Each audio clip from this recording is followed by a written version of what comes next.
Bahan pangan merupakan masalah yang gawat di Malaysia dalam beberapa tahun terakhir. Hampir separuh dari kebutuhan bahan makanan di Malaysia harus diimpor, termasuk beras. Persoalan muncul karena sekarang mulai terjadi kelangkaan bahan pangan di dunia. Dan akibatnya, bahan makanan impor pun naik signifikan. Artinya, beban biaya hidup rakyat Malaysia juga meningkat. Itulah peliknya negeri kasino Malaysia. Pemerintah Malaysia tampak kewalahan untuk menyediakan bahan makanan yang murah bagi penduduknya yang hanya 34 juta. Jangan heran jika mantan Perdana Menteri Malaysia baru-baru ini memuji Indonesia ketika menemui mantan Presiden Jokowi.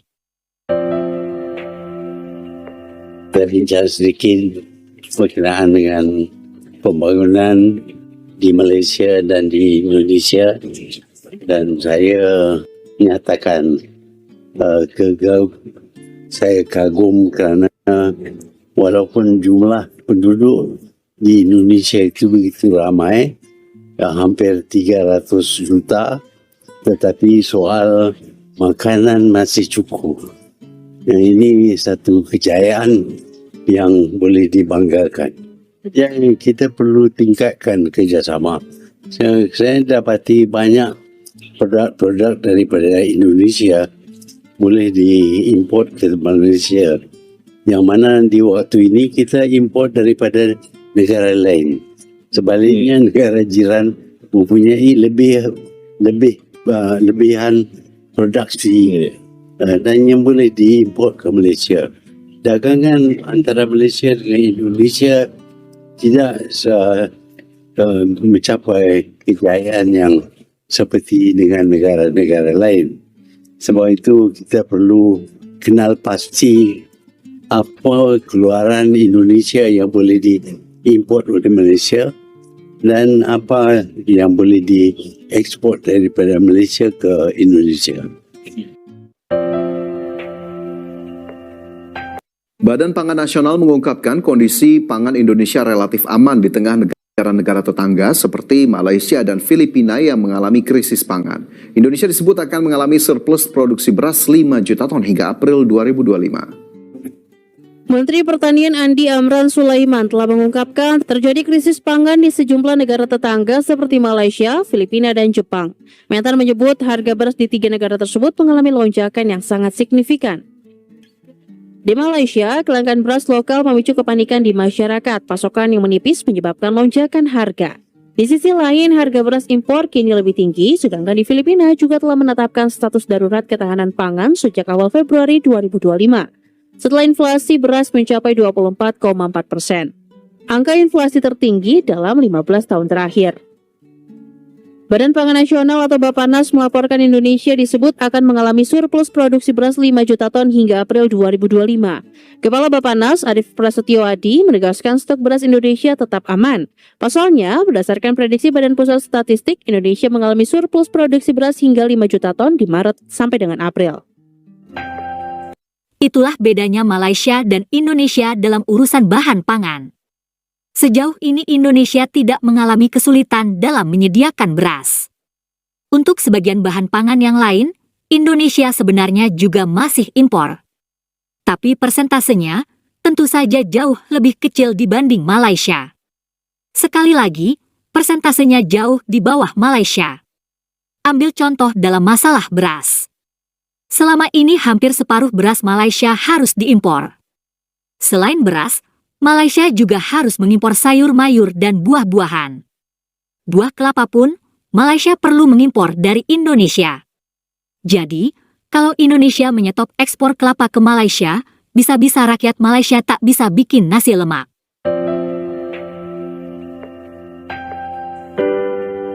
Dalam urusan beras, Malaysia tak hanya kesulitan mendapatkan beras impor.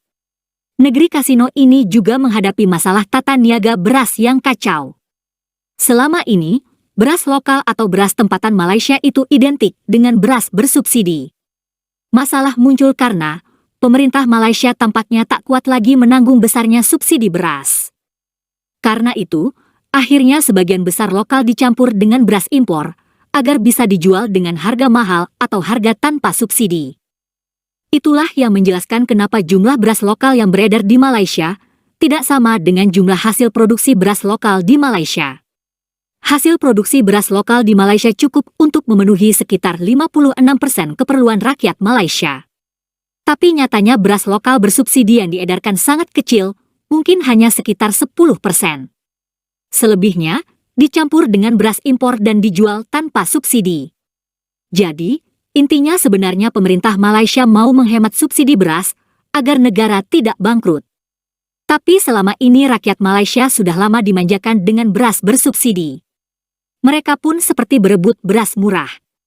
Dan pemerintah Malaysia mengumumkan bahwa beras lokal bersubsidi itu hanya dialokasikan untuk 400.000 keluarga saja. Beras putih tempatan BPT bersubsidi akan mula dijual di seluruh Semenanjung mulai 1 Mac depan dengan harga RM26 bagi 10 kg. Ketua Pengarah Kawal Selia Padi dan Beras, Datuk Badrul Hisham Muhammad berkata penjualan beras putih itu menerusi program subsidi beras putih tempatan yang menyasarkan 400,000 ketua isi rumah KIR miskin. Datuk Badrul Hisham berkata pelaksanaan program rintis ini bagi tempoh 6 bulan sehingga 31 Ogos depan dan setiap pembelian beras berkenaan hanya dihadkan kepada 2 kampit sahaja bagi memastikan bekalan mencukupi. Jadi beras RM26 ini sebenarnya untuk mereka.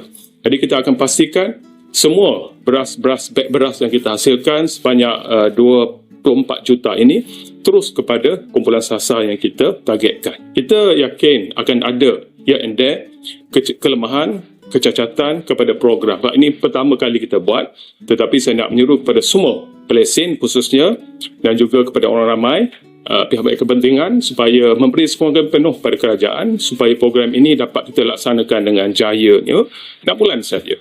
Beliau berkata bekalan beras bersubsidi ini boleh didapati di 36,000 peruncit berlesen, terutamanya di kawasan miskin bandar. 2 tahun lah, lebih kurang masuk 3 tahun masalahnya kan. Beras tempatan terus gaib dekat pasaran dan tak nampak batang hidung. Kalau ada pun cuma dekat jualan-jualan rahmah dan benda ini menimbulkan persoalan sebab dah bukan sekali bukan 2 kali tau. Tetapi dah banyak kali sebenarnya orang ramai telah mengantuikan betapa beras tempatan tu sebenarnya ada. Bukannya tak ada pengeluaran tau, ada. Tetapi telah dicampurkan dengan beras import dan dijual pada harga beras import sebagai beras import sepenuhnya. Tetapi akhirnya selepas sekian lama beras tempatan tidak ada dekat pasaran, Menteri Keterjaminan Makanan iaitu Datuk Seri Muhammad Sabu telah mengumumkan bermula 1 Mac ini, kerajaan akan memasarkan kembali lebih kurang 24 juta kampit beras tempatan. Dan benda ini hanya terhad kepada 400,000 buah isi rumah sahaja. Nampak tak? Dia kata terhad untuk 400,000 isi rumah sahaja. Dan di saat kita menyambut berita ini dengan gembira lah kan, sekian lama beras tempatan tak ada. Tetapi ianya masih lagi jauh tidak cukup tuan-tuan dan puan-puan sekalian berbanding dengan keperluan sebenar rakyat Malaysia. Sebab kalau anda masih ingat tuan-tuan dan puan-puan, kami pernah menyatakan dahulu bahawa kebergantungan rakyat Malaysia kepada beras tempatan mencecah 60% lebih dekat 70% sebenarnya. Di mana bakinya ialah pergantungan terhadap beras import. Dan bila Mak Sabu kata yang 400,000 isi rumah akan menikmati beras tempatan, maka bila kita kena balik, ianya sebenarnya hanya cater lebih kurang dalam berapa persen sahaja bilangan rakyat Malaysia ini kalau ikutkan ataupun bilangan isi rumah dekat Malaysia ini. Okey, 400,000 isi rumah didarabkan dengan 4, lebih kurang 1.6 juta orang. Rakyat Malaysia ini 33 juta orang lebih.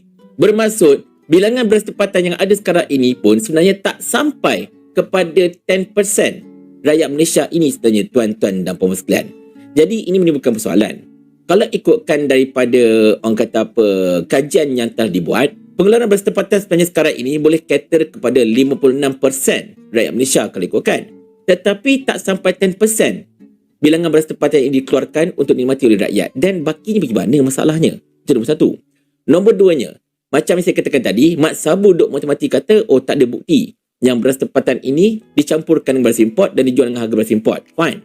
Tetapi baru-baru ini, kita digemparkan dengan dapatan kajian oleh Mardi, di mana Mardi telah mendapati memang wujud kejadian beras tempatan dicampurkan dengan beras import dan kemudian dijualkan dengan harga beras import. Dan mereka buat kajian ini berdasarkan kepada DNA beras tau. Bukan mereka tengok-tengok upa apa saja.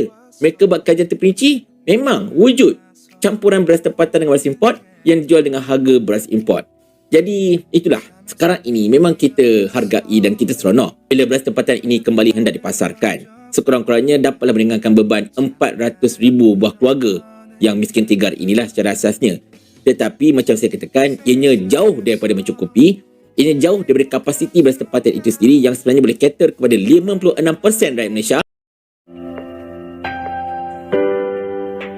Begitulah masalah beras di negeri kasino Malaysia. Terima kasih sudah menonton sajian kami, sampai jumpa lagi.